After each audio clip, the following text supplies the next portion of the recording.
I3火箭坠海位于日本，失去的是未来，中国变得高不可攀。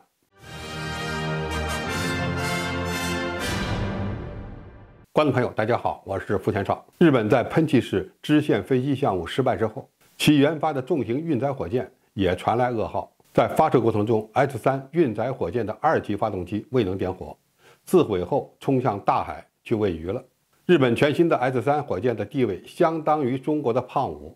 也就是长征5号运载火箭，是日本继 H2系列运载火箭之后，时隔29年，耗资2000亿日元推出的新一代液体燃料国产运载火箭。其起飞重量超过400吨，最大运载能力约16.5吨，地球同步转移轨道的运载能力为7.9吨。仅从最大运载能力上看，比中国长征5号的25吨还是差了一大截。现场画面显示，这枚63米高的运载火箭升空时，2个侧面安装的固体火箭助推器喷出明亮的黄色火焰。助推器在火箭升空后约2分钟被抛弃，升空后约5分钟，1、2级火箭分离。随着火箭的高度达到约620公里，2级发动机的点火出现了问题，火箭开始减速。日本宇航研究开发机构随后宣布，火箭被命令自毁。第2级发动机是由三菱重工开发的 LE5B-3 氢燃料发动机。三菱重工对这次事故保持沉默。据说这款发动机曾在2020年5月的测试中出现了涡轮棒组件中的涡轮叶片破裂的问题，在燃烧室壁上撞出了一个洞。日本曾被认为是和中国并列的世界第4航天大国，仅次于美国、欧洲和俄罗斯。但最近一些年，以中国航天快速发展为标志，俄罗斯和欧洲航天开始衰落。日本认为自己仍然有机会成为世界上排名靠前的航天大国，而 H3运载火箭的这次发射能否成功就显得非常关键。具体到这次事故的原因，日本方面确认是发动机故障。I3火箭的首次发射原定于2021年3月进行，但由于新开发的第1级火箭的发动机 LE9 出现了问题，使首次试验发射推迟了大约2年。据报道，上个月日本对 S3火箭进行测试时，也曾发生过火箭助推器异常的情况。有人会觉得奇怪，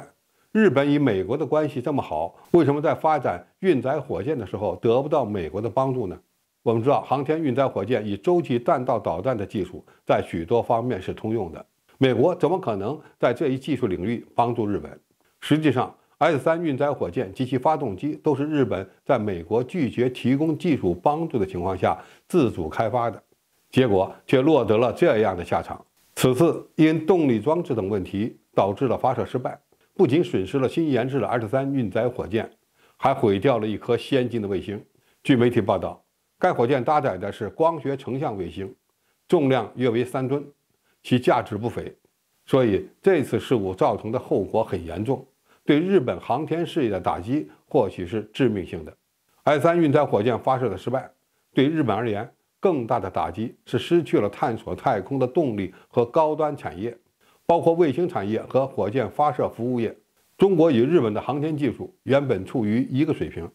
而经过几十年的发展，中国现在几乎在每个领域都已经是世界第2大航天强国，正在向美国看齐。印度和日本自然会将中国视为某种意义上的基准和竞争对手，但日本和印度除了在个别的技术方面外，总体上已经没有办法与中国匹敌。而且他们也知道，在航天技术领域与中国进行直接竞争是不现实的。